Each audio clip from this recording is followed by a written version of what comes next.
Welcome back to the Paranormal State, Washington, and UFO UAP. With Makāula Nakae, a lifelong experiencer and ET contactee since 1990. Today's episode, late 1940s, Aldebarans. The Aldebarans are often described in various metaphysical and ufological sources as an advanced extraterrestrial race originating from the Aldebaran star system. They are known for their significant spiritual and technological advancements and deep interest in humanity's evolution. The concept of extraterrestrials originating from the star Aldebaran and the earliest modern claims of contacting them traces back to early 20th century German occultism, most famously associated with the medium Maria Orsic, sometimes spelled Orsic, and the mythical Vril Society. According to esoteric and fringe historical lore, the origin of the Aldebaran contact narrative unfolded through these key figures. Maria Orsic, the medium. In the late 1910s and early 1920s, Orsic, a prominent Munich-based medium and founder of the Deutsche Gesellschaft für Metaphysik, later tied to the Vril Society, claimed to have established telepathic communication with human-like extraterrestrials orbiting Aldebaran, located roughly 65 light-years away in the constellation Taurus. Orsic and her circle of mediums reported receiving two sets of documents, one written in standard German and the other in a secret Templar script language. Proponents of the myth claim these transmissions contain technical data for building a revolutionary anti-gravity wonder machine, the Vril or Hanibu flying saucers. While these pre-World War II occult claims circulated primarily in closed esoteric circles, the narrative was heavily expanded and popularized decades later by post-war German conspiracy writers and alternative historians, such as Norbert Rathofer and various fringe publishing networks in the late 20th century, who welded the Aldebaran mythos into modern Nazi UFO folklore. So, while mainstream astronomy has long known Aldebaran as a red giant star, the pop culture and ufological tradition of tracing aliens back to it began with Maria Orsic and the German esoteric underground of the World War I era. After Maria Orsic and the Vril Society popularized the concept in the early to mid-20th century, the mythos surrounding Aldebaran expanded heavily through post-war esoteric literature, fringe history, and modern conspiracy culture. The intersection of Maria Orsic, Aldebaran, Nazi Germany, and secret UFO engineering is one of the wildest, most heavily mythologized rabbit holes in modern fringe history. It welds early 20th century occultism directly into post-war conspiracy lore. Here is how the legend connects the dots between a Munich medium and Hitler's alleged secret saucers. In the early 1920s, Maria Orsic claimed to receive telepathic messages from human-like extraterrestrials residing in the Aldebaran solar system. According to the lore, these beings communicated in a secret Templar language and transmitted technical data regarding advanced physics. Orsic and her inner circle allegedly handed these blueprints over to secret German occult groups like the Vril Gesellschaft and the Thule Society. The myth claims these extraterrestrial schematics contain the precise instructions needed to bypass standard aeronautics and build revolutionary anti-gravity propulsion systems. The secret Nazi saucers, the Hanibu and V7. Post-war mythmakers such as Wilhelm Landig and later conspiracy authors claimed that SS engineers secretly used Orsic's Aldebaran channelings to construct flying discs, often called Vril craft or Hanibu saucers, in hidden underground facilities. While the mythology paints a picture of Hitler and the Nazi high command overseeing fleets of secret alien tech flying saucers, mainstream historians confirm that none of this actually happened. The Nazi regime did experiment with advanced unconventional aircraft, like the Horten Ho 229 flying wing or circular rotary concept ideas, but they were bound by real-world physics, resource shortages, and standard aerodynamics.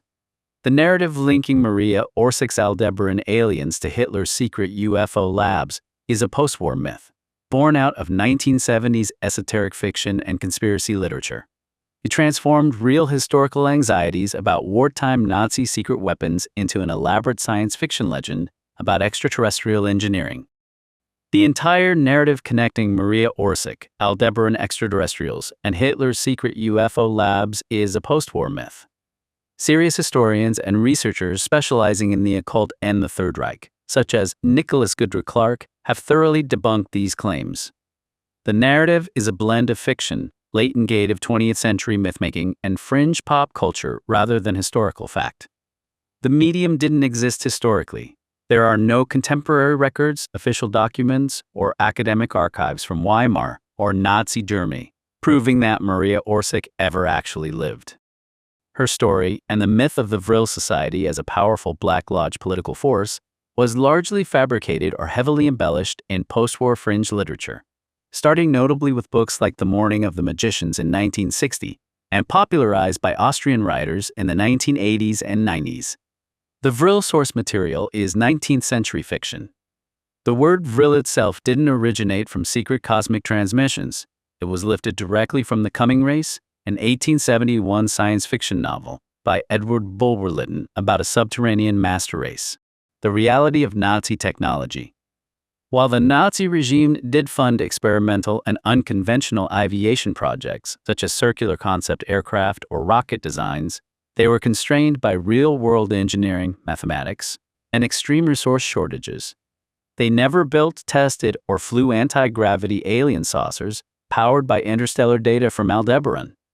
Ultimately, the tale of Nazi UFO labs running on interstellar transmissions is a fascinating piece of modern folklore, a sci-fi legend stitched together out of post-war anxieties, urban legends, and alternative history fiction. The enduring appeal of stories about Hitler escaping to secret bases in Antarctica, South America, or Mars via flying saucer comes down to a potent mix of historical ambiguity, psychological comfort, and clever media packaging. Real history left enough loose ends at the end of World War II for the human imagination to run wild. Here is why these narratives refuse to die. The real panic of 1945. When the war ended, high-ranking Nazis did escape via the infamous rat lines to South America, such as Argentina, and German U-boats genuinely surrendered in ports like Mar del Plata. Furthermore, Nazi Germany had actually conducted a pre-war territorial expedition to Antarctica, called New Swabia, in 1938 to 1939. Conspiracy theories always work best when they stitch a few absolute historical facts onto a giant fabric of pure fiction. For many, the idea that Hitler simply vanished into an impenetrable ice fortress or subterranean base is psychologically easier to digest than the mundane, chaotic reality of his bunker suicide in Berlin. It transforms a defeated, broken dictator into a sci-fi supervillain playing the long game from the shadows. In the 1970s, propagandists and fringe publishers realized that the burgeoning Why Died UFO community was a prime audience for alternative histories.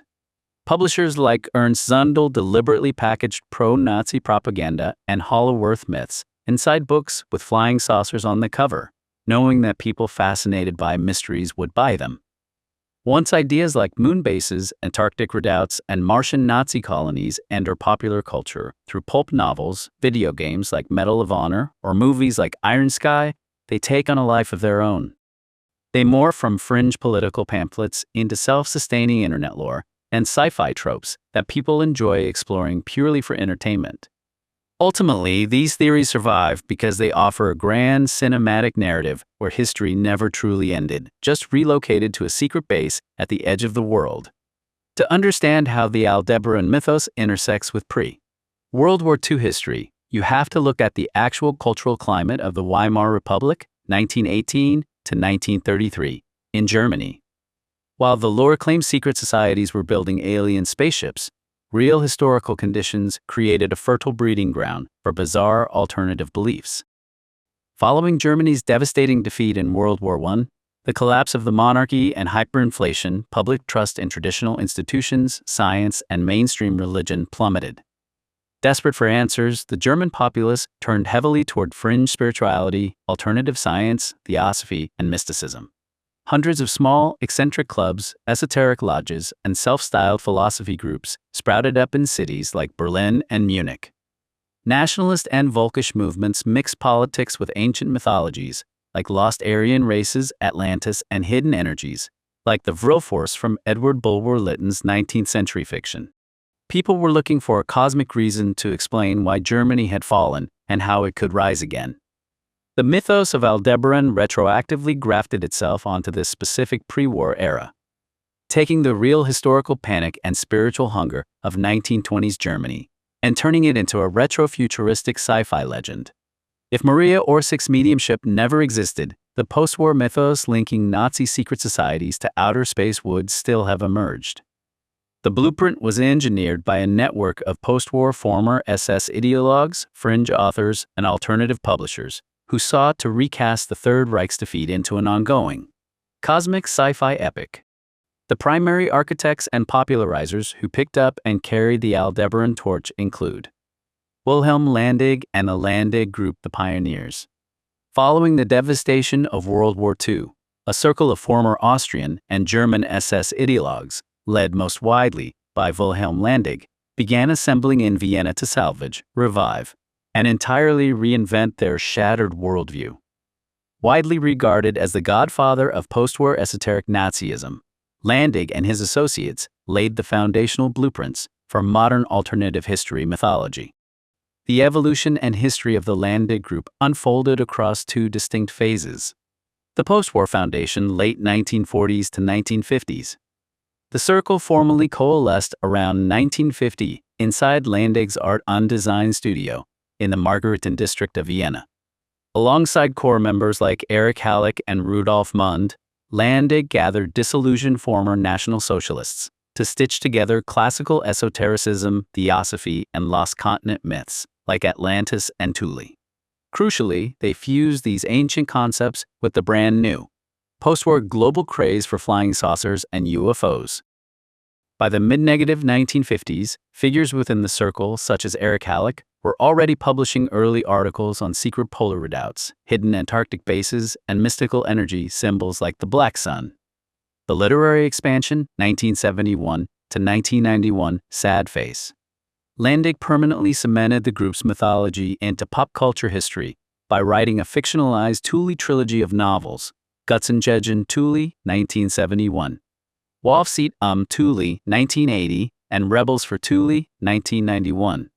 Framed outwardly as fiction, these books served as an encrypted manifesto.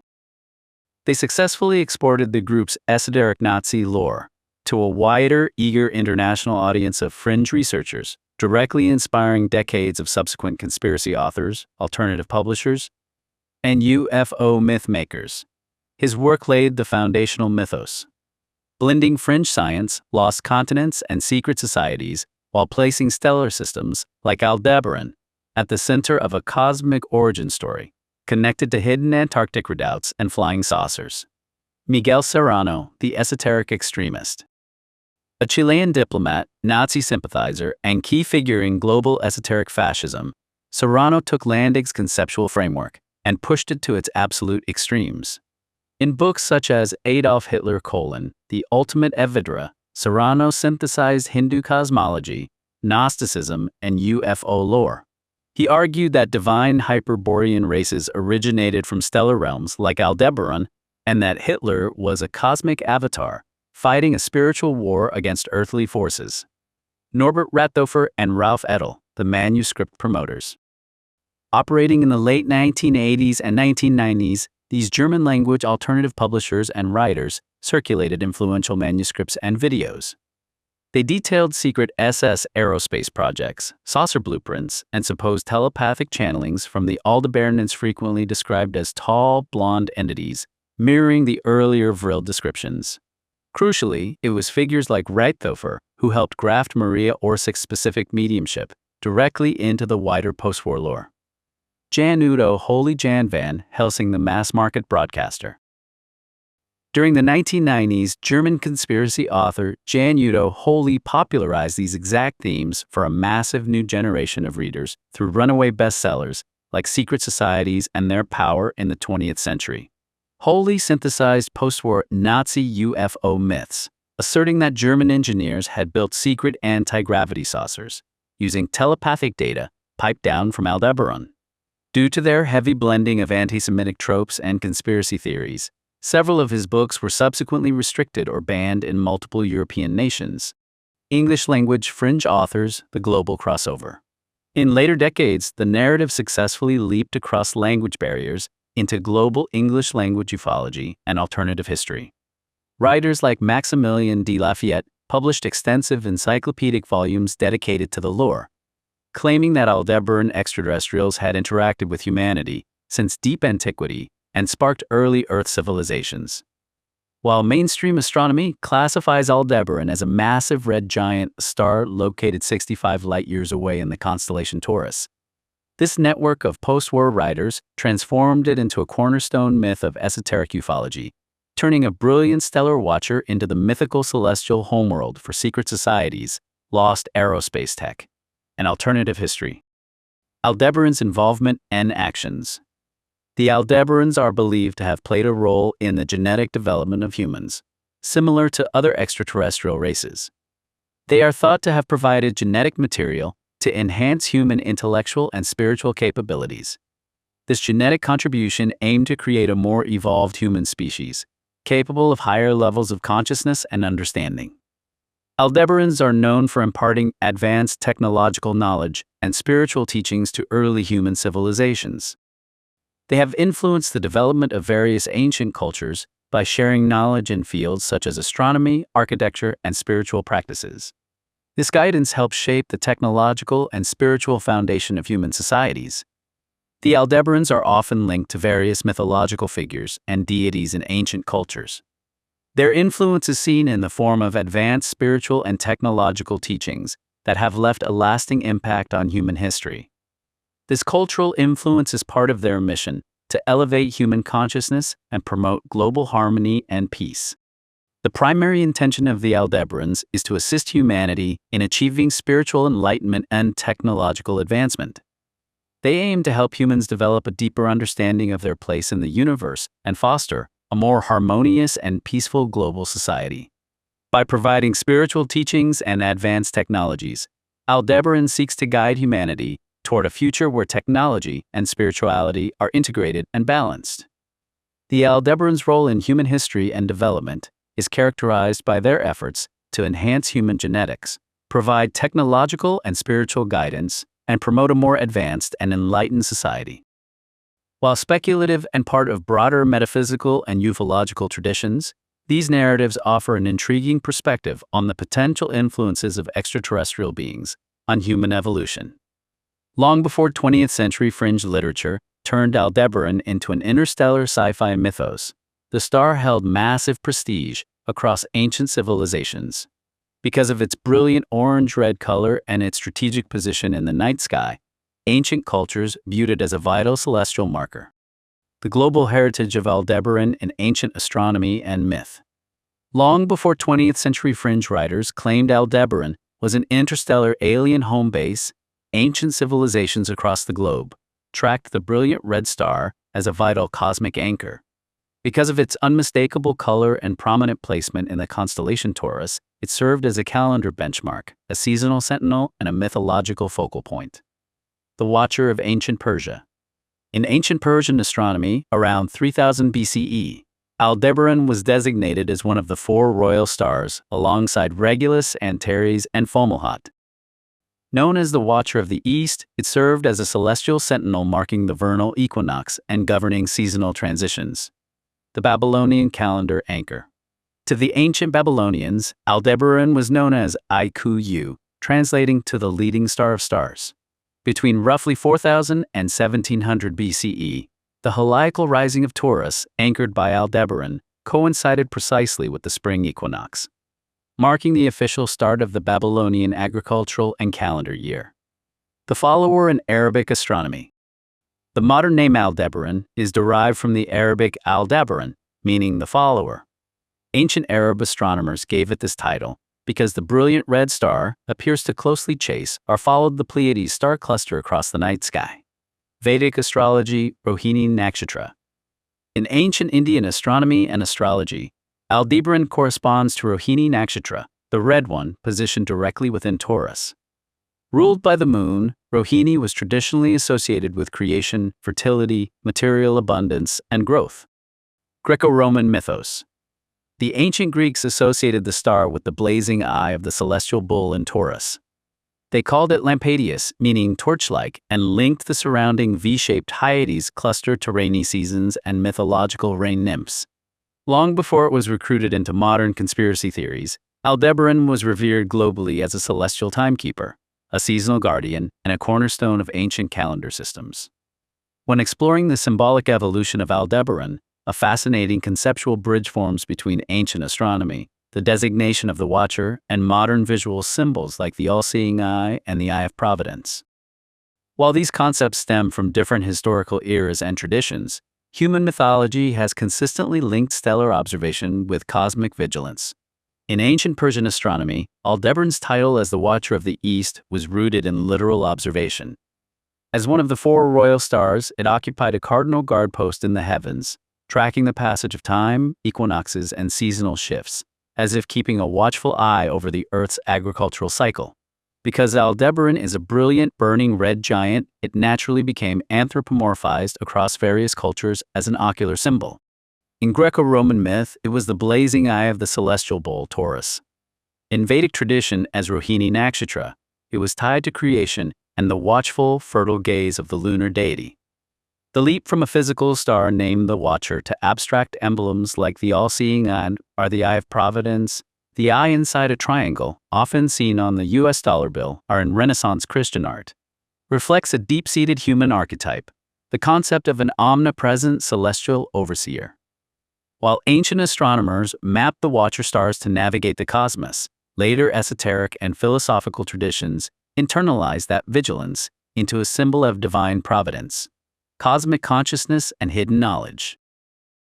By tracing the line from the ancient Persian Watcher in the night sky to modern symbolic motifs, Aldebaran sits right at the intersection of astronomy and humanity's ancient obsession with being watched by the stars. While mid-century occultists tied Aldebaran to secret Nazi saucer tech, the late negative 20th and 21st century New Age movement pivoted the star in an entirely different direction. Starseed philosophy, spiritual awakening, and interdimensional channeling. In modern alternative spirituality, Aldebaran is no longer viewed as a base for terrestrial Dark Lodge engineers, but rather as a high-frequency spiritual academy and a celestial home for advanced soul origins. The shift from Nazi saucers to starseed origins. As New Age and channel literature exploded in the 1980s and 90s, the rigid militaristic tropes of post-war German fringe history were largely bypassed by spiritual seekers. Instead, writers and intuitive channels reimagined Aldebaran through a benevolent lens, classifying it as a primary origin point for starseed cells who allegedly incarnated on Earth from other star systems to help elevate human consciousness. In modern esoteric channeling communities, beings from the Aldebaran system are frequently described not as physical monsters or political conspirators, but as highly intellectual, precision-oriented, and technologically advanced entities. They are often framed as master architects of sacred geometry, frequency healing, and systemic logic, bridging the gap between spiritual evolution and advanced cosmic science.